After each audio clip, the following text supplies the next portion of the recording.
Policy is headquartered at the Naval Observatory in Washington, D.C. The United States Navy has the primary operational responsibilities of field activities relating to the MJ-12 policies.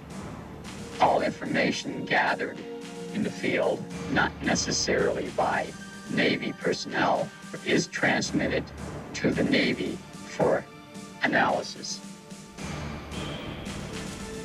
Other known government agencies feed information to MJ-12 through a top-secret cover project known to us as Project Aquarius. Now, MJ-12 connects to select individuals within the National Security Council, the Joint Chiefs of Staff, the White House Intelligence Unit, the National Security Agency, the Central Intelligence Agency, and the Defense Intelligence Agency. The research is conducted, the data classified and cataloged, all under the umbrella of strictest national security. The MJ-12 table of organization created by Moore and Chanderet purports to give us an understanding of a complex intra-governmental chain of command existing solely to oversee, organize, and administer the data on UFOs and ETs. Gentlemen, thank you very much. Thank you. I met with a government intelligence agent with the code name of Falcon in 1983 with Jamie and Bill at the time that I was an executive producer of news for the CBS station in Los Angeles. And at the time, we verified as authentic his credentials. And then again in 1987, we met again with Falcon and again verified his credentials. I'm satisfied at this time that he is who he says he is. It's a fact that I've proven my identity to you. I've showed you my credentials and verified my existence within the intelligence community. You also have some of my colleagues who have verified the same information. We asked Falcon where he found out so much about extraterrestrial biological entities, or EBEs.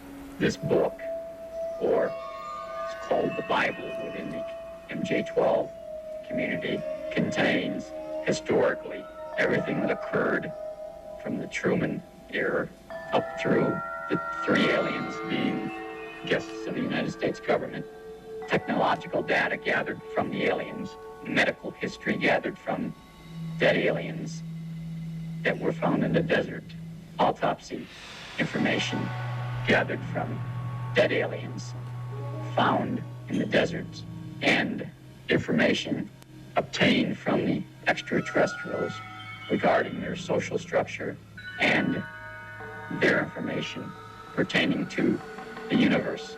Was there an additional source of information?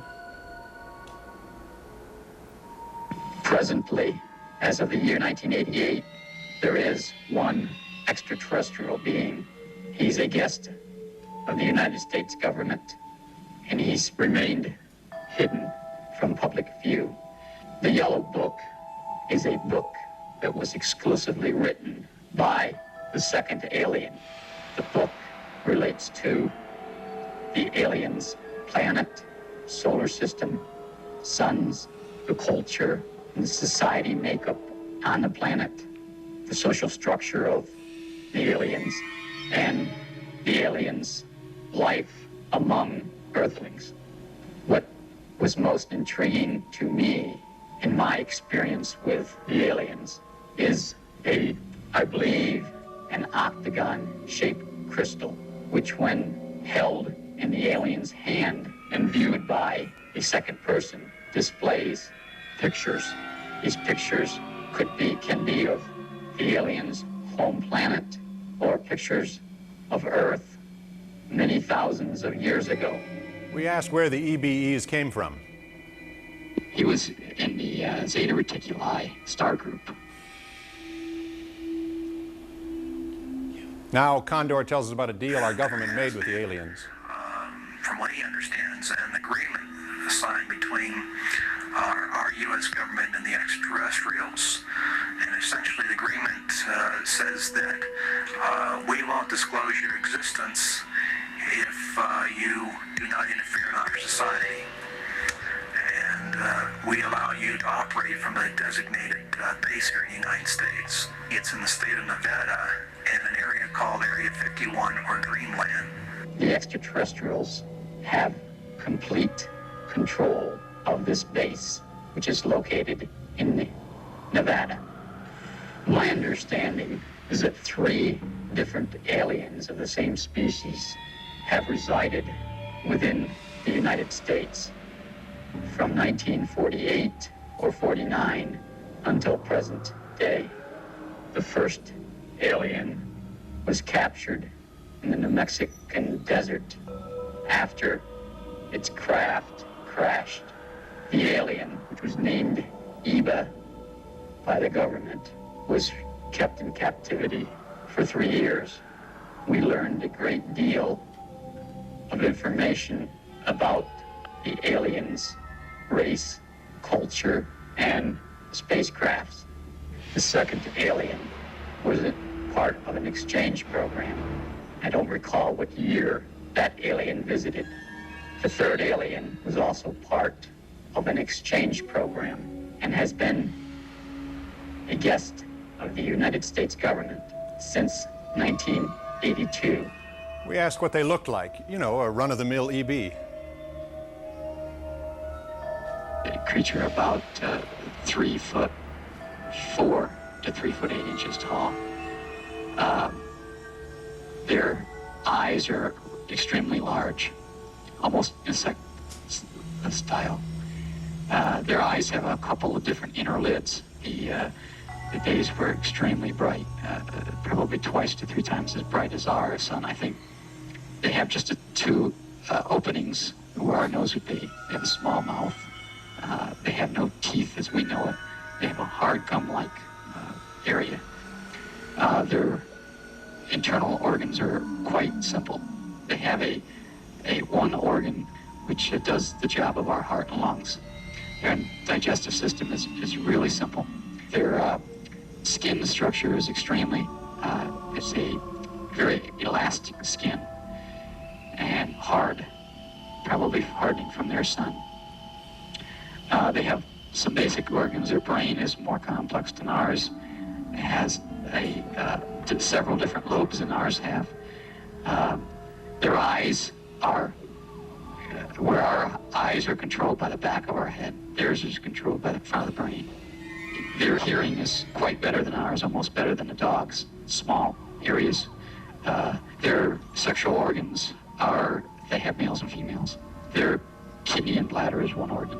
They excrete waste. They have another organ, which I don't know if our scientists determined what it was for, but they believe it's to transfer the solid wastes and the liquid wastes. They have hands without thumbs. They have 4 fingers without any thumbs. Their feet are web-like, small web-like. So many questions occurred. Do they believe in a supreme being? What's their intelligence level? What's their average lifespan? It's approximately 350 to 400 Earth years. It's my understanding that the aliens have an IQ of over 200. They have a religion, but it's a universal religion. They believe in the universe as a supreme being. The aliens enjoy music, all types of music, but especially ancient Tibetan style music. We asked about their diet. They do eat vegetables. They like vegetables. And their favorite dish or snack is ice cream, especially strawberry. Well, the next time you're in an ice cream parlor, just quietly notice who orders strawberry, okay? As a wrap-up, Falken and Condor said to us, I personally feel that this information should be presented to the public. There's only a small portion of the information that we've gathered from the extraterrestrials that should be safeguarded or classified. Condor also suggested he'd like to see a congressional hearing on the subject.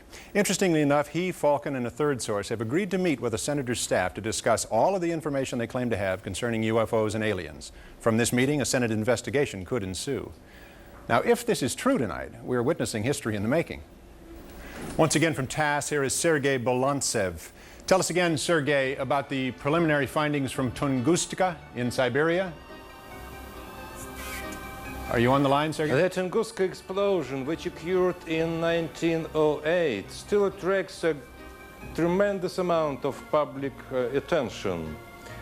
I traveled twice to the site of the explosion. It is in a very remote, very distant part of Siberia.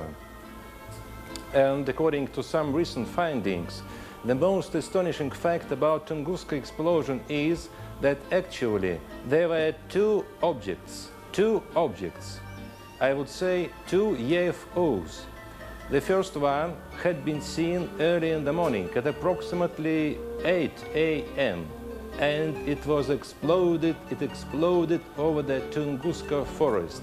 And the second one had been seen in the afternoon. One can get the impression that the second object was looking for the first one. Yes. And Mike, by the way, why shouldn't we arrange a joint Soviet-American expedition to the site of the explosion? I think that's a terrific idea, Sergei. I'm sure there are many Americans who would like to join us. We'll talk further. Now, we're looking forward to the final reports from this latest expedition to Siberia. Thanks for the news flash, Sergei Bulantsov, and thanks for opening a new channel of communication between the U.S. and the USSR. Now, we've invited three people who are highly skeptical of UFO phenomena. We would like them to give you their point of view. Let's meet them. First, David Williamson, a 30-year veteran NASA senior staff member who is well known as the UFO point person at the National Aeronautics and Space Administration. James Oberg, who has written many books and articles about space and UFOs and lectures widely on related topics. And finally, Dr. Herbert Spiegel, who heads the Columbia College of Physicians and Surgeons postgraduate program is in hypnosis and is the author of the book Trance and Treatment, The Clinical Uses of Hypnosis. Gentlemen, thank you for being here. Dr. Spiegel, you're the expert in hypnosis. What do you think of the technique of hypnotic regression? Well, the hypnosis is accurately regarded as controlled imagination, which includes misperceptions as well. Now, what you can do with hypnosis is to intensify the memories that we have, but that also includes our inner feelings as well as our memories with the original distortions in the first place.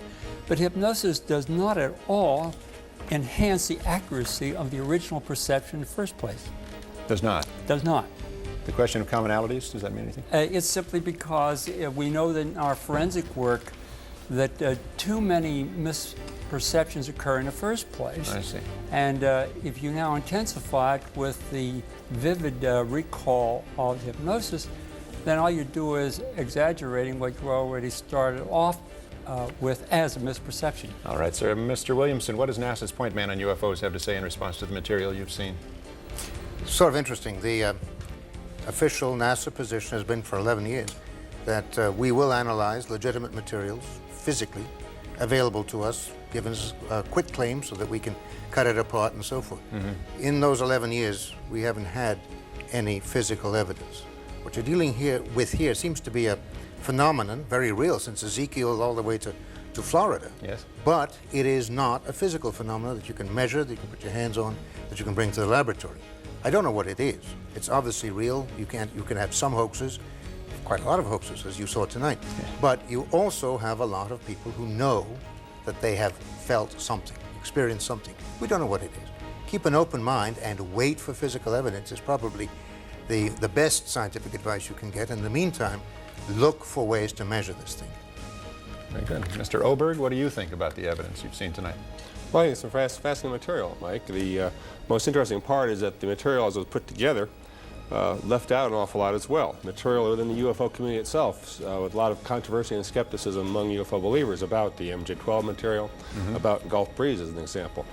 I'm glad to see that the Russians were brought into this because that really underscores what I think is happening in a lot of these reports, which is that people will see and interpret things in the sky as they interpret them, and many times the government doesn't really mind that UFOs are seen as flying saucers. The cases discussed tonight, particularly the first case from the airliner, 1984, yes, at 4:10 a.m., turns out to have been, and it was seen by other people outside of Russia as well, a military rocket test up in the area of Plesetsk, which was a secret space center. This happened so many times in the Soviet Union, they released official scientific reports from the Academy of Sciences claiming that things that people see, which happen to be weapons tests, space weapons tests, for example, are UFOs. So to call them flying saucers and to present that point of view is actually to take part in the cover-up of their true nature, which is in some ways a very ironic feature. Now, in terms of whether or not these are real UFOs, whether or not the MJ-12 stories, which seem to change every time we hear them from Falcon, are true. I'm afraid we don't have a 900 number. But I suggest people go out and buy strawberry ice cream. If it's all gone, maybe the UFO guy will go away. Great. Thank you very much, gentlemen, for being here. Let's look at the last decade. Computers that filled whole rooms now fit in your shirt pocket. Transmitters that once were the size of a bread box are now the size of a bee. Now, let's look at today. Holographic images, CD and optical disc players created by the laser. We can send more information through a single weightless beam like this in 1 second than Edison could send in 5 days through 1,000 tons of copper wire. Suppose someday, instead of pictures, we could transmit the life code that makes you you. Beam your DNA, the personal blueprint of your essence, to some distant star. Scientific reality? No. Speculation. But speculation can work. Perhaps the future holds this promise for us. Perhaps we're not alone.